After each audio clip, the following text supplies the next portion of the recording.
You found it. Your home for the best content on your favorite team, the Fighting Tigers of LSU. Do us a favor, subscribe to the channel, leave your comments below, and be sure to smash that like button.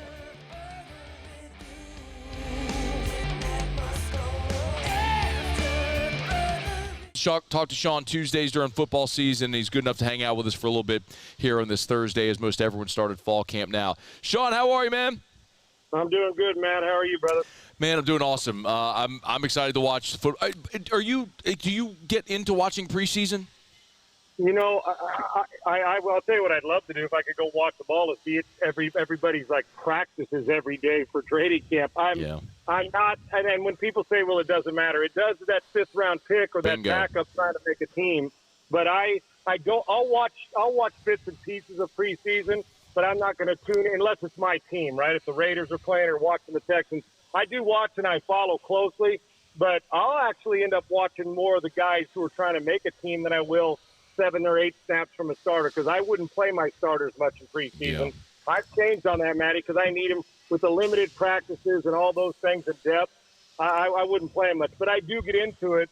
I just don't watch game to game, but I do pay attention to all of it because, you know, I like to see who the new guys are going to be as opposed to the guys I know are going to show up. Yeah, I'm the junkie who loves the battle for roster spot 51, 52, right. 53, so I'm locked into it. Hey, I want to talk quarterbacks with you, and I know we have a limited time, so I want to jam. There's some LSU SEC quarterbacks I want to get into, but if I could first get a thought, this Rattler-Shough battle in New Orleans, it's all anyone here is talking about. Look, realistically, Shough, we haven't seen much of either of these guys, but how much of an advantage do you think Spencer Rattler has, having played in a handful of games a year ago, over the rookie Tyler Shough? If it was the same system, same coach, same coordinator, I'd say a pretty good advantage. Experience matters, but, you know, we obviously know that Shough played in some big games, has a lot of experience because of his travels in college. So it's an advantage because, you know, Matty, even when you're playing in the SEC or you're playing in the Pac-12 when it was there, or you're playing wherever you're playing in the Big 12, the game moves fast, man. But it moves a lot faster on Sundays because all those guys were the best player everywhere. So, but it's still football. It's still 11 on 11. You can't make it bigger. Then it's just a matter of who's going to spend time in the field. A lot of times it's the mental side that eliminates or pushes a guy ahead. So advantage, no doubt advantage Spencer Rattler, but I don't give him a huge advantage because they're basically at square one. And, Matty, what I do, I know who goes in taking maybe the first snaps, obviously, but I let him compete because neither one is, and even though Rattler's there, he's the incumbent. Neither one of them have played enough football for me to say that's a guarantee he's going to be good. And who's going to grasp what Kellen wants to do? So I think it's a huge training camp, but I also think that this job is up for grabs depending on the everyday, day-to-day practice. Sean Salisbury is with us. We'll have plenty of time to talk NFL. I want to get your thought on a few of these SEC quarterbacks. Some that are incumbent, some that are new, but all that have questions. You know, Garrett Nussmeier, we talked plenty about last year, Sean, but do you have a realistic expectation for Nuss going from the starter in year one to a fifth-year guy now starting for the second season? I do. I have, you know how much I loved him, and Matty, we had talked weekly about, you know, he'd had some up and down moments, but you know what? The fact that he came back tells me something. He knew he needed stuff to work on. He's got good genes, being the DNA at home to tell him and walk him through the good and the bad, obviously, and his pop's not far away. So I do, and I'll tell you what I expect. I expect a guy that's a first-round quarterback playing like it at LSU. And regardless of how you feel and the pressure that may be on Brian Kelly, even though he's got that big contract that you and I have discussed, with Nussmeier, Brian does the impact he's had when a guy's been there a year or two at places.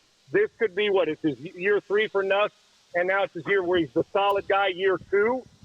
This is a moving year for him. I expect him to play like a first-rounder and be one of the best, if not the best quarterback in that conference. So everyone sort of has the question then, like, about Arch. And could he be – he's the preseason Heisman favorite. Part of me gets it, Sean, because you're setting odds. He's going to play in an offense that's got a lot of talent, really good coach. Yep. And so the odds makers aren't going to put themselves at too big of a liability. But, I mean, you're there sort of in the belly of the beast based out of Houston. What do you think for Arch as a third-year player but a first-year starter? And you know, Matty, you know this, my affinity for the Mannings, and I love them. the way they go about this methodically, not transferring, has been good. Listen, he's on an extremely gifted team with a great play-calling coach in Austin, Texas, and he's waited and learned and got a little playing time. So I understand the hype, but he would not be the Heisman frontrunner based on just the last name, because there are guys who even in the conference, whether it's Nussmeier, Lagway, I love LaNorris Sellers' ability to take over a game. So I'm a big Arch Manning fan. The one thing I do know, and knowing the family, and in talking to Cooper about it, he will be prepared mentally. We don't have to worry about, is he going to get into his books, is he going to study and be ready to go? Now it just comes back to be lucky with injury. He gives you some feet. And I would tell you this, and he's going to be tested right off the bat, is he's got to get away from worrying about social media and the hype and being a hero every play, because we expect it.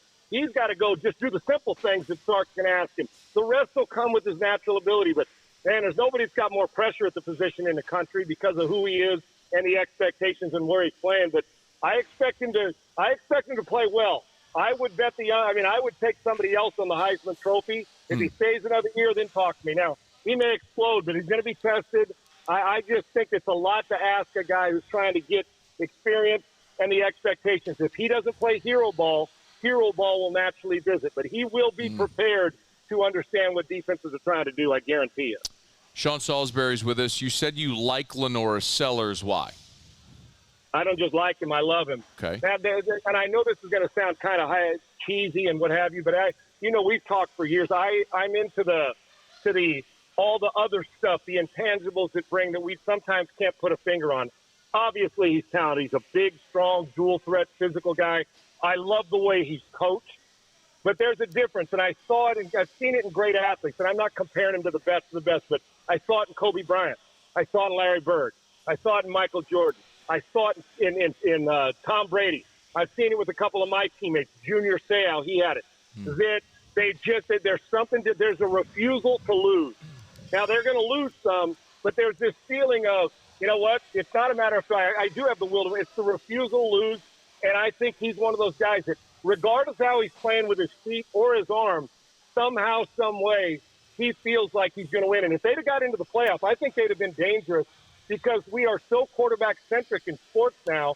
He is a guy who can take over a game both ways. I'm a big fan, and if he continues to elevate as a passer, South Carolina's dangerous. I'm a huge fan. And I'm having a hard time, Maddie, and I'm thinking of not making a bet on him to be the Heisman Trophy winner. If they win, and it's hard, it's a tough conference, I get all that, but I'm telling you, if he has them hanging around, he's going to get a lot of votes, because he may not have the gaudiest passing numbers, but if you're looking for a winner and a monster, he's really gifted. Now, I don't know how that's going to translate to Sunday, but as a college player right now, he's a different breed, and he's cut different, man. I'm telling you, built different. Okay, last one is DJ Lagway, because it's interesting, Sean.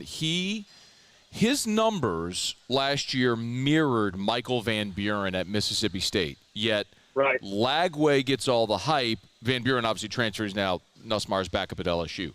But their numbers were almost identical. Why are we so high on Lagway? And you got to look through the numbers, Matty, because there's going to be a lot of quarterbacks who are going to have more yards than some of these guys and do something. And you're going to take a step back and say, okay, so I'm thinking Saturdays, but also Sundays. I'll tell you, I had this kid, Matty, he was a sophomore. I was coaching at a camp, and I was coaching the high school players, and they had their elite players there, and was coaching it, and they moved him up to my group. Oh, you had Lagway? I had him when he was a sophomore in high school. I coached him at a camp, and I didn't know who he was. This was before he, took over in the Woodland, out in Conroe or wherever the high school he went to and dominated. He's a great Willis, I guess, is where it's at. But the guy's a player. So I had him on the field, and they said, just keep an eye on a couple of these guys and watch him too, just to tell me what you think about him. That's what they said to me. I said, okay, who is he? And they said his name but didn't say anything about it. About 20 minutes into camp, I walked after we threw and we go through one-on-ones. I walked over to the head of the camp, and I said, who is that guy that he told me to watch? He's the best player at this camp, and it's not close. It was DJ Lagway. Great kid. I love him because he's a physical presence. He was so coachable. Now, you would have never known by his demeanor. He didn't say much. Now, I know he's a great leader there, but He was focused on business at this camp. Every rep to him mattered, and he was coachable. Plus, he's big, he's physical, he can run, he's got a great arm. I get it because people are thinking about him not only for Saturday, but thinking, if you had to risk it right now, the man, Arch Manning, because of the name and because of the potential. But I'm not sure of all these guys we're talking about. If you had to draft a college quarterback today and they were all eligible, I'm not sure they wouldn't start with him as the first pick. He's that good, but the numbers they get skewed. I get why they have him right there. Now he's got to go prove it and get him winning again and do it for a full season where he's the guy and it's all in his hands. But there's nothing not to like, and his attitude and as a gentleman and his teammate, I loved him. I did, and I still do.